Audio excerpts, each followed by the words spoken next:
Welcome to icon news. నేను మీ Pawan Krishnamurthy. Phone tapping ఇదేమి కొత్త విషయం కూడా కాదు, వింటూనే ఉన్నాం. కాకపోతే చాలా సంచలన నిజాలు అనేవి బట్టబయలవుతున్నాయి పక్క రాష్ట్రంలో. అట్ ద సేమ్ టైం నిన్న నారా లోకేష్ గారికి యాపిల్ కంపెనీ వాళ్ళు పంపించినటువంటి ఒక రిమైండర్, అయ్యా మీ ఫోన్ ట్యాప్ అయ్యేటువంటి అవకాశం ఉంది అని చెప్పి. సో ఇదే ప్రస్తుతానికి సంచలనం రేపుతోంది. At the same time Nara Lokesh కి జెడ్ కేటగిరీ భద్రత అనేది కేంద్రం, ఇన్ఫాక్ట్ చెప్పాలంటే చంద్రబాబు నాయుడు గారి కంటే ఎక్కువ భద్రత నారా లోకేష్ గారికి కల్పించింది. అంటే బిహైండ్ దట్ అసలు ఏం జరుగుతోంది, రాష్ట్రంలో ఏం జరగబోతోంది, వీటన్నిటి విషయాలు సీనియర్ పొలిటికల్ అనలిస్ట్ సబ్సన్ రాజేష్ గారిని అడిగి తెలుసుకుందాం. నమస్కారం సార్. సో ఫోన్ ట్యాపింగ్ గురించి ఇప్పటి నుంచి కాదు, దాదాపు 1980s నుంచి కూడా వింటూనే ఉన్నాం. ఈ నక్సలైట్ల నిఘా గురించి కానీ మిగతా దానికి పెడతారు, దేశ భద్రతకు సంబంధించి వాళ్ళు చేస్తారు అన్నది. సో అది ఒక ఆస్పెక్ట్. అయితే రాజకీయాల్లోకి ఈ ఫోన్ ట్యాపింగ్ ని చాలా సీరియస్ గా తీసుకొచ్చింది కాంగ్రెస్ పార్టీ అని చెప్తారు. దాని తర్వాత ఒక దశాబ్ద కాలం దీనికి సంబంధించి ఎటువంటి నిఘా కానీ ఇది కానీ లేకపోయినా 2014 రాష్ట్రం విడిపోయిన తర్వాత తెలంగాణలో మొదలై ఇప్పుడు ఆంధ్రప్రదేశ్ లో కూడా పూర్తిగా వ్యాపించి అసలు సామాన్యుడికి కూడా భద్రత లేకుండా, ఏం గోప్యత అనేది లేకుండా ఉందా అన్నటువంటి విధంగా ఒక హై ఎండ్ సెక్యూర్డ్ ఫోను, అందులోనూ ఒక మాజీ మంత్రిది, ఎమ్మెల్సీది, ఒక పార్టీ ప్రధాన కార్యదర్శిది, ఆ కంపెనీ వాళ్ళే డైరెక్ట్ గా లింక్ పంపించారు మీకు ఇలా ఉంది థ్రెట్ అని అంటే ఇక సామాన్యుల పరిస్థితి ఏంటి? నారా లోకేష్ గారు అంటే ఆయన ఫోను ఎవరైనా ట్యాప్ చేయడానికి ప్రయత్నం చేస్తే అది ఆ కంపెనీ వారికి తెలిసి వారి దగ్గర నుంచి అలర్ట్ రావడానికి ఆస్కారం ఉన్న టెక్నాలజీ ఉన్న ఫోన్ వాడుతున్నారు కాబట్టి ఆయనకు అటువంటి రిమైండర్ వచ్చింది. ఎంతమంది ఆ స్థాయి ఫోన్లు వాడుతున్నారు? ఆ స్థాయి ఫోన్లు వాడే స్తోమత ఎంతమందికి ఉంది? ఇవాళ రాజకీయాల్లో కానీ, ప్రజా జీవితంలో కానీ, అధికారులుగా కానీ, మీడియా ప్రతినిధులుగా కానీ, మీడియా సంస్థల అధినేతలుగా కానీ ఇవాళ జగన్మోహన్ రెడ్డి గారి ప్రభుత్వాన్ని ప్రశ్నించే, జగన్మోహన్ రెడ్డి గారి ప్రభుత్వంలో లోపాలను ఎత్తి చూపే చాలా మంది. ఇప్పుడు మేము రోజు మాట్లాడుతూ ఉంటాం, మేము వాడేది నా సాదా ఫోన్లు. ఒకవేళ ఇవి ట్యాప్ చేసినది ఎవరికి తెలియదు.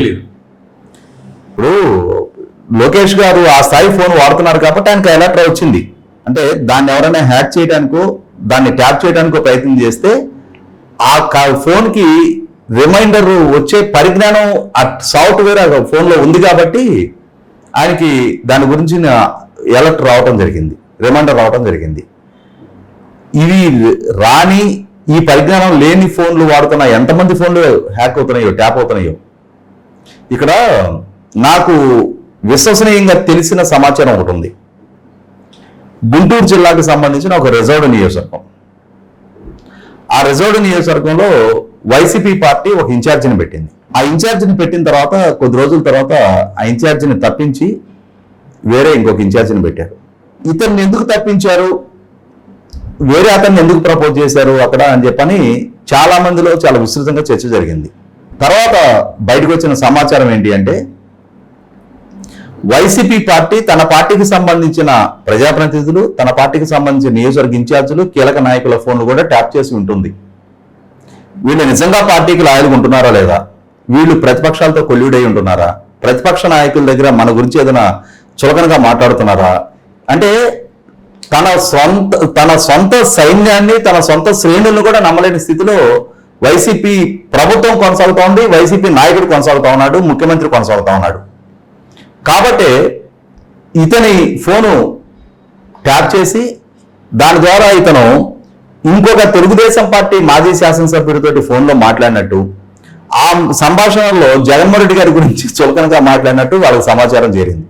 ఇతను తప్పించేసి వేరే ఇంకొక అతను పెట్టారు. అక్కడ ఇన్ఛార్జ్గా ఉన్న అతను తప్పించి వేరే అతను పెట్టేశారు. ఇతను నన్ను ఎందుకు తప్పించారు అంటే ఇతనేమనుకున్నా అంటే నేనేదో ఫోన్లో కదా మాట్లాడింది, అది వాళ్ళకి ఎట్లా తెలుసుద్దులే అని చెప్పని ఎదురుగా లాయల్టీ ప్రదర్శిస్తా ఉన్నాడు. నేను ఇంతటి పార్టీ పట్ల లాయల్టీ ప్రదర్శించేవాడిని, ఇంత కమిట్మెంట్ ఉన్న నాయకుడిని, ఇంత సీనియర్ నాయకుడిని నన్ను ఎందుకు తప్పించారు, నాకు ఒకసారి పార్టీ నాయకుడిని కలవాల్సిన అవసరం ఉంది, నా వివరణ తీసుకోవాలి, నాలో ఏదైనా లోటుపాట్లు ఉన్నాయా అని చెప్పని ఆ ఇంటి గేట్ చుట్టూ తిరుగుతున్నాడు. గేట్ కూడా టచ్ చేయనీలా అప్పటి నుంచి ఇప్పటికి. అపాయింట్మెంట్ సంగతి దేవుడు ఎరుగు, ఆ ఇంటి గేట్ కూడా ఇప్పటికి టచ్ చేయనీలా. ఇది జగన్మోహన్ రెడ్డి గారు ఎంచుకున్న విధానం.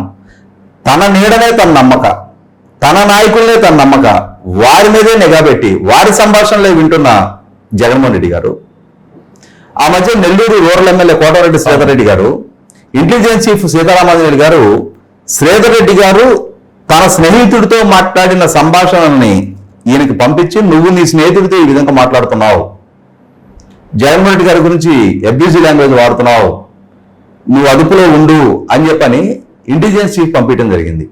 ఒకటి, ఇది party internal affair. Jaganmohan Reddy గారికి ఆయన శాసనసభ్యులకి మధ్య కోఆర్డినేషన్ లేకపోతే, ఆయన శాసనసభ్యులకి జగన్మోహన్ రెడ్డి గారి పట్ల లాయల్టీ లేకపోతే, అది వాళ్ళ పార్టీ ఇంటర్నల్ అఫైర్. దానికి ఇంటెలిజెన్స్ చీఫ్కి ఏం సంబంధం? నెంబర్ 1. నెంబర్ 2, అసలు శ్రీధర్ రెడ్డి గారు ఆయన స్నేహితుడితో మాట్లాడింది ఇంటెలిజెన్స్ చీఫ్కి ఎట్లా చేరింది? అంటే శ్రీధర్ రెడ్డి గారు ఫోన్ ట్యాప్ చేసినట్టే కదా. 100%. 100% ఇది ఆక్షేపణీయమైన వ్యవహార శైలి. అంటే వాళ్ళ పార్టీ శాసనసభ్యులు ఫోన్లో ట్యాప్ చేస్తున్న ప్రభుత్వం, ప్రతిపక్ష నాయకులు, ప్రభుత్వానికి థ్రెట్ గా మారుతున్న నాయకులు నిత్యం ప్రభుత్వాన్ని రావణ కాష్టంలాగా రగిలిస్తూ విమర్శల జడవానికి పడుతున్న నారా లోకేష్ ని టార్గెట్ చేయకుండా ఉంటారని ఎట్లా అనుకుంటాం? ఖచ్చితంగా వైసీపీ పార్టీ, వైసీపీ ప్రభుత్వం ఈ విధానాన్ని ఎంచుకుంది. ఇన్ఫాక్ట్ రఘురామకృష్ణరాజు గారి ఫోన్ కూడా ఇదయ్యి గౌరవ హైకోర్టు న్యాయమూర్తులే చెప్పారు మా ఫోన్లు ట్యాప్ చేయబడుతున్నాయని అనుమానంగా ఉంది అని చెప్పని. ఇవాళ రాష్ట్ర వ్యాప్తంగా ఏ నాయకుడు సెక్యూర్గా ఫీల్ కావట్లేదు. ఖచ్చితంగా మా వ్యక్తిగత గోప్యతకు భంగం కలుగుతా ఉంది. మేము మా ఎవరితోటైనా సరే అంటే ధైర్యంగా సంభాషించుకోలేని పరిస్థితిలో ఉన్నాం. చాలా మంది వాళ్ళ ఫోన్లు వాళ్ళు వాడట్లా. డ్రైవర్లు అయ్యి, పిఏలు అయ్యి వీళ్ళ ఫోన్లు వాడుతున్నారు. అటువైపు కూడా అంతే. వీళ్ళ దగ్గర నుంచి ఒక వాట్సాప్ మెసేజ్ వెళ్ళొద్ది, పక్కనే తన ఫోన్ తీసుకొని నాకు రింగ్ ఇయ్యారా దాని నుంచి ఆ నెంబర్కి నేను ఫోన్ చేస్తా అని చెప్పాను. అంటే ఈ పరిస్థితులు ఎడిదారు చేస్తా ఉన్నాయి. ఖచ్చితంగా అధికార దుర్వినియోగం, వ్యవస్థల విధ్వంసం, ప్రజలకున్న భావ ప్రకటన స్వేచ్ఛను హరించడం, అదే సందర్భంలో వ్యక్తిగత గోప్యత మెయింటైన్ చేసుకోగలిగే హక్కుని భంగం కలిగించడం. అండ్ ఈ ప్రొసీజర్ అనేది ఒకటి, ఫోన్ ట్యాప్ చేస్తున్నారు అంటే సంబంధిత కోర్టు వారి పర్మిషన్ తీసుకోవాలి, హై అథారిటీ పర్మిషన్ తీసుకోవాలి, ఎన్ని రోజులు చేస్తున్నారు, ఎందుకు చేస్తున్నారు, పర్పస్ ఏంటి అనేది వాళ్ళకి రిటర్న్ గా ఇవ్వాలి. ఒక ఎస్పీ స్థాయి అధికారి ఉండాలి, దాని కింద ఒక విజిలెన్స్, దాని కింద మళ్ళీ ఒక 3 టెక్నీషియన్స్ వాళ్ళు ఉండాలి. ఇంతమంది ఉండి ఒక నెంబర్ ఫోన్ ట్యాప్ చేయడానికి, లేదు ఒక ఇద్దరిది ఫలానా టైంలో ఫలానా దానికి మేము చేస్తున్నాము అని చెప్పాలి. అసలు ఇవేమీ లేకుండా ఇష్టరీతిన ఎమ్మెల్యేలు, ఎంపీలు, జడ్జిలు, వాట్ నాట్ ఎవ్రీథింగ్, ప్రతి ఒక్కళ్ళు కూడా ఇంకా మాట్లాడితే ఇప్పుడు మనం మాట్లాడుకునేది కూడా ఏమన్నా సాఫ్ట్వేర్ పెట్టి మనకు తెలియకుండా మా వినేటువంటి అవకాశం ఉంది అంటే ఇంకా ఈ వ్యవస్థను ఏమనాలి? అంటే అధికారికంగా వాళ్ళు ఎవరిదైనా ట్యాప్ చేయాలి అనుకుంటే ఈ డ్యూ ప్రాసెస్ అంతా ఫాలో అవ్వాలి. కోర్టు అనుమతి, ఉన్నతాధికారులు ఇవన్నీ ఫాలో అవ్వాలి. ఇవి అనధికారిక ట్యాపింగ్ కదా. అంటే టెర్రరిస్టులు చేసే యాక్టివిటీ అనుకోవచ్చు. 100% ప్రభుత్వం ఒక వికృత పోకడ పోతా ఉంది. ఇది మానవ హక్కుల ఉల్లంఘన, ప్రజలకు సంబంధించిన వ్యక్తిగత గోప్యతకు భంగం కలిగించే వ్యవహార శైలి 100% ఆక్షేపణీయం. ఖచ్చితంగా చట్ట వ్యతిరేకమైన చర్య. ఇదే అంటే ప్రజల జీవితాల్లోకి జొరబడి వాళ్ళ సమాచారాన్ని సేకరించి వాళ్ళ సంభాషణలు వినే వ్యవహార శైలి ప్రభుత్వంతో ప్రైవేట్ వ్యక్తులు కనుక చేసిన పక్షంలో ఎంత కఠిన శిక్షలకు గురి చేస్తారు? నాడు తెలంగాణ ప్రభుత్వం కేసీఆర్ గారి నాయకత్వంలో ఎటువంటి దుర్మార్గపు వ్యవహార శైలి అవలంబించిందో దానికి ఏ మాత్రం తీసుకోకుండా, ఎందుకంటే ఇద్దరు ఒకరికొకరు ఇచ్చిపుచ్చుకునేది అలైబలై జరుపుకున్న నాయకులే. కేసీఆర్ గారు చూపిన మార్గంలోనే నడుస్తా వచ్చింది జగన్మోహన్ రెడ్డి గారు. 100% ప్రతిపక్ష నాయకుల వ్యక్తిగత గోప్యతకు భంగం కలిగించే వ్యవహారాలు ఎంచుకున్నారు. ఇది ఖచ్చితంగా ఎలక్షన్ కమిషన్ ఈ విషయంలో చర్య తీసుకోవాలి. ఆ కన్సర్న్ ఇంటెలిజెన్స్ చీఫ్ దగ్గర నుంచి మొత్తాన్ని ప్రక్షాళన చేయాల్సిన అవసరం ఉంది.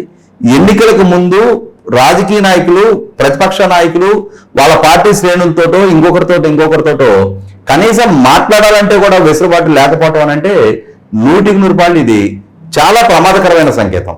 అంటే ఇది ప్రజాస్వామ్య స్ఫూర్తికే భంగం కలిగించే అంశం. ప్రజలకి వాళ్ళు ఒక మాట మాట్లాడాలంటే కూడా చుట్టూ వెతుకులాడే పరిస్థితి.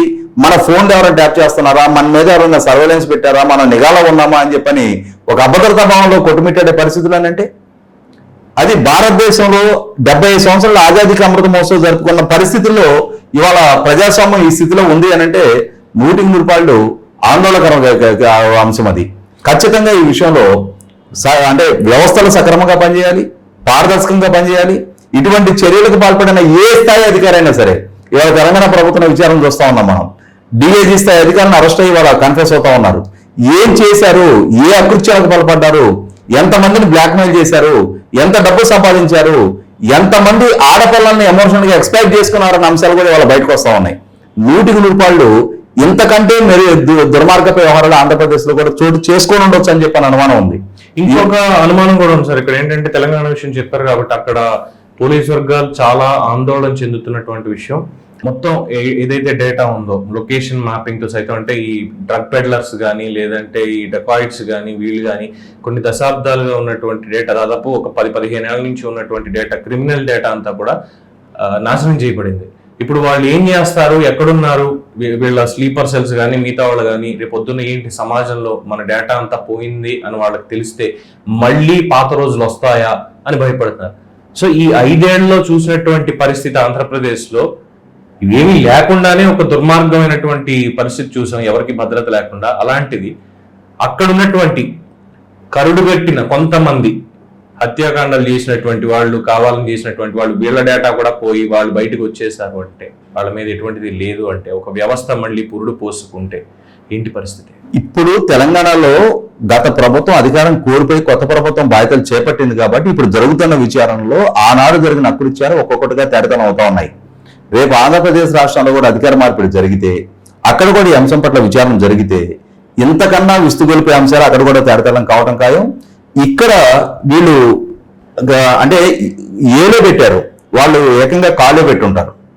ఇక్కడ దొరికిన సందులో వీళ్ళు ఏలుగా మాత్రం పెట్టగలిగారు. జగన్మోహన్ రెడ్డి గారు కాలు కూడా పెట్టేయగలిగే అంతటి సందు సృష్టించుకుంటారు ఆయన. 100% ఇంతకన్నా మరింత అకృత్యాలకి అక్కడ పాల్పడి ఉంటారు. అది బయటపడాలి అనంటే ప్రాపర్ విచారణ జరగాలి. ఆ విచారణ జరగాలి అనంటే జగన్మోహన్ రెడ్డి గారు పోవాలి, కొత్త ప్రభుత్వం రావాలి. Right sir, thank you very much. So ఇదండి ఫోన్ ట్యాపింగ్ అంశానికి సంబంధించినటువంటి వివరాలు. దీని మీద మీ అభిప్రాయాన్ని కామెంట్స్ రూపంలో తెలియజేయండి. చూస్తూనే ఉండండి ఐకాన్ న్యూస్. నేను మీ పవన్ కృష్ణమూర్తి.